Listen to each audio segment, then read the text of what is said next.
গতকাল এই বিষয়টিকে সমর্থন জানানো পূর্বক আমি এই সংসদে একটা বক্তব্য প্রদান করি, যেটি আজকে বিভিন্ন মিডিয়াতে এটা একটা বিভ্রান্তি ছড়ানো হয়েছে। ইউনো এসিল্যান্ড সহ অন্যান্য সরকারি অফিসার সরকারি কার্য পরিচালনা করার জন্য যেভাবে সরকারি একটি গাড়ি পেয়ে থাকে, ঠিক একই প্রক্রিয়ায় আমাদের যারা সংসদ সদস্য আছে তাদেরকে ঠিক একই প্রক্রিয়া একটি গাড়ি ব্যবহার করা দেয়া যায় কিনা সেটি আমি এই সংসদে আমি জানিয়েছিলাম। ত্রয়োদশ জাতীয় সংসদ গঠিত হওয়ার পর সরকারি দল এবং বিরোধী দল প্রত্যেকেই একটা কমিটমেন্ট দিয়েছে, বহুদিনের প্রচলিত যে ট্যাক্স ফ্রি গাড়ি এবং প্লট আমরা নিব না, এই বিষয়ে আমরা সিদ্ধান্ত নিয়েছি। এবং গতকাল এই বিষয়টিকে সমর্থন জানানো পূর্বক আমি এই সংসদে একটা বক্তব্য প্রদান করি, যেটি আজকে বিভিন্ন মিডিয়াতে এটা একটা বিভ্রান্তি ছড়ানো হয়েছে। আমি আমার জায়গা থেকে যেই ট্যাক্স ফ্রি গাড়ি আমরা নিব না এবং প্লট এই সুবিধাটি যেটা আমরা নিব না, এই সিদ্ধান্ত সমর্থনপূর্বক আমি জানিয়েছি জেলা পরিষদের চেয়ারম্যান, উপজেলা পরিষদের চেয়ারম্যান, পৌর মেয়র, ডিসি, ইউনো এসিল্যান্ড সহ অন্যান্য সরকারি অফিসার সরকারি কার্য পরিচালনা করার জন্য যেভাবে সরকারি একটি গাড়ি পেয়ে থাকে, ঠিক একই প্রক্রিয়ায় আমাদের যারা সংসদ সদস্য আছে তাদেরকে ঠিক একই প্রক্রিয়া একটি গাড়ি ব্যবহার করা দেয়া যায় কিনা সেটি আমি এই সংসদে আমি জানিয়েছিলাম। সরকারি মালিকানাধীন একটি গাড়ি যতদিন পর্যন্ত এমপি থাকবেন ঠিক ততদিন ব্যবহার করবেন এবং সেটির জন্য কিন্তু এক্সট্রা খরচও লাগবে না, কারণ আমাদের এই সংসদ সদস্যদেরকে কিন্তু ইতিমধ্যে 70,000 টাকা কিন্তু গাড়ি মেনটেনেন্স করার জন্য দেওয়া হয়। এখন গাড়ি মেনটেনেন্সের জন্য 70,000 টাকা করে দেওয়া হয়, কিন্তু আমাদের গাড়ি নেই। এখন আমার যে বক্তব্যটা সেটি হচ্ছে, গতকালের বক্তব্যে আমি কোনো ট্যাক্স ফ্রি গাড়ি চাইনি এবং ট্যাক্স ফ্রি যে প্লট এবং গাড়ির যে বিষয়টি রয়েছে সেটি অলরেডি এই সংসদের পুরো হাউস ঐক্যবদ্ধভাবে সিদ্ধান্ত নিয়েছে তারা এটি নেবে না, এবং এই ত্রয়োদশ জাতীয় সংসদের প্রত্যেকটি এমপি সেটির জন্য একটি অনন্য নজির স্থাপন করেছে। এটি মিডিয়াতে বিভ্রান্তি সৃষ্টি করেছে, সেটির জন্য এখানে পুনরাবৃত্তি করেছি সকল এমপিদের পক্ষ থেকে যে আমরা ট্যাক্স ফ্রি গাড়ি বা প্লটের সুবিধা না, অন্যান্য যে সরকারি সুবিধা আছে সেটির মতো করে যতদিন এমপি থাকবে ঠিক ততদিন এমপি শেষ, তারপরে হচ্ছে গাড়িটি আবার সরকার ফিরিয়ে নিবে। সেটির জন্য হচ্ছে আজকে এখানে দাঁড়ানো মাননীয় স্পিকার। ধন্যবাদ মাননীয় সদস্য। বিষয়টি ইতিপূর্বে ক্লিয়ার করা হয়েছে এবং আমার মনে হয় সংসদ সদস্যগণ ট্যাক্স ফ্রি গাড়ি এবং প্লট না নেওয়ার যে সিদ্ধান্ত গ্রহণ করেছে এটি দেশবাসী তাকে অভিনন্দন জানিয়েছে। আপনার সহধর্মিনী উনি থাকলে আপনার বিষয়ে হয়তো আমি বিচার দিতে পারতাম ওনার কাছে। সমস্ত প্রতিষ্ঠানের অধ্যক্ষ এবং প্রধান শিক্ষকরা জামাতের আওয়ামী লীগের, ধন্যবাদ। সেখানে আমাদের কোনো লোক নাই। আর আপনি যখন স্পিকার, আমার অনেক আশা ছিল যে আমি চান্স পাবো, কারণ আমার যিনি অভিভাবক ছিলেন শিক্ষায়, আপনার সহধর্মিনী উনি থাকলে আপনার বিষয়ে হয়তো আমি বিচার দিতে পারতাম ওনার কাছে। এখন যেহেতু উনি নাই, সেই সুযোগ নাই।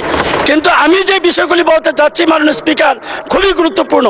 এনটিআরসি নিয়ে একটা গুরুত্বপূর্ণ বিষয় সারা দেশের শিক্ষকদের মধ্যে আতঙ্ক বিরাজ করছে। আরেকটি বিষয় হলো শিক্ষক কর্মচারী কল্যাণ ট্রাস্টের কমিটি দিচ্ছে না, বিগত সরকারও কমিটি দেয়নি, এখন আমরা এসেও সেই কমিটি কেন দিতে পারবো? মাননীয় সদস্য নোটিশ দেন, আমরা নোটিশ আমি দিয়েছি মাননীয় স্পিকার, আমি প্রতিদিনই নোটিশ দেই।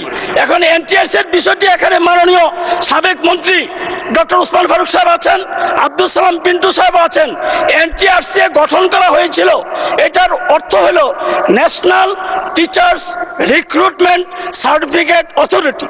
শিক্ষক নিবন্ধন দিবে, সেই শিক্ষক নিবন্ধন না দিয়ে এখন এনটিআরসিতে যারা বসে আছে তারা আওয়ামী লীগের লোক।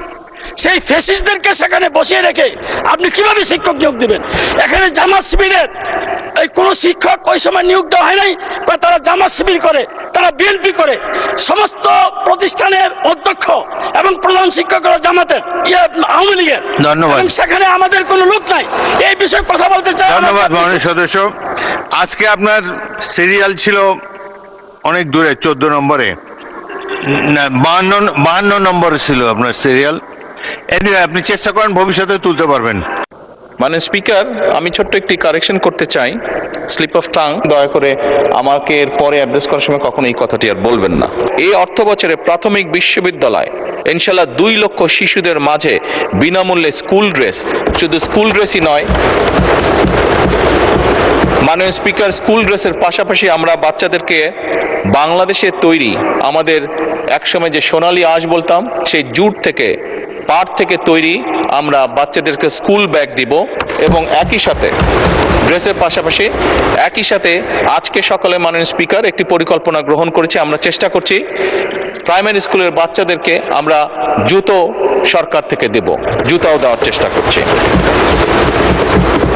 মাননীয় স্পিকার, এই সকল উদ্যোগ আমরা বাস্তবায়নের চেষ্টা করছি একটি উন্নত, সমৃদ্ধ এবং মর্যাদাশীল বাংলাদেশ গড়ে তুলতে।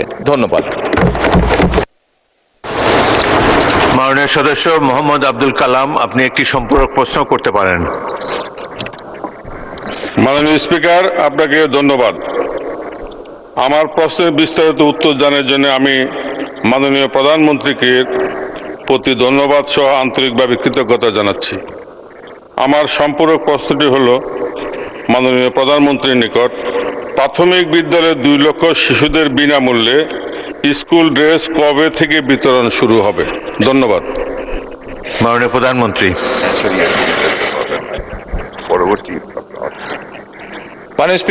মাননীয় স্পিকার এবং মাননীয় সংসদ সহ আপনাদেরকে ধন্যবাদ আমাকে এই উত্তরটি দেবার সুযোগ করে দেওয়ার জন্য। মাননীয় সংসদ সদস্য, আপনি যে প্রশ্ন করেছেন কবে থেকে দেওয়া হবে, ইনশাআল্লাহ আমরা চেষ্টা করব এই অর্থ বছর থেকেই এই কাজটি শুরু করার জন্য। ধন্যবাদ। তারকা চিহ্নিত প্রশ্ন 20 মোহাম্মদ শওকতুল ইসলাম, মৌলভীবাজার 2, উত্থাপন করতে পারেন। মাননীয় স্পিকার, আপনাকে ধন্যবাদ। মাননীয় speaker, I am very sorry, আমার গলার অবস্থা ভালো নয়, তারপরেও আমি বলছি, আমি মহামান্য প্রধানমন্ত্রীকে নিজে এই প্রশ্ন করতে পারায় নিজেকে ধন্য মনে করছি। আমি মোহাম্মদ শওকতুল ইসলাম, 236 মৌলভীবাজার 2। মাননীয় প্রধানমন্ত্রী, অনুগ্রহ করিয়া বলিবেন কি পরিবার ও জনস্বাস্থ্য নিয়ে জনসচেতনতা বৃদ্ধিতে সরকার কি উদ্যোগ গ্রহণ করিয়াছে? ধন্যবাদ মাননীয় স্পিকার। মাননীয় প্রধানমন্ত্রী। মাননীয় সংসদ সদস্য, আপনাকে ধন্যবাদ আপনার প্রশ্নের জন্য। মাননীয় স্পিকার, আমি ছোট্ট একটি কারেকশন করতে চাই, স্লিপ অফ টাং। একটু আগে একটি প্রশ্নের উত্তরে আমি প্রাথমিক বিশ্ববিদ্যালয় বলেছিলাম, ওটি প্রাথমিক বিদ্যালয় হবে। এবং মাননীয় সংসদ সদস্যকে একটি অনুরোধ করতে চাইবো, আপনি আমাকে যখন অ্যাড্রেস করেছেন আপনি মহামান্য শব্দটি মনে হয় ব্যবহার করেছেন। দয়া করে আমাকে এর পরে অ্যাড্রেস করার সময় কখনো এই কথাটি আর বলবেন না।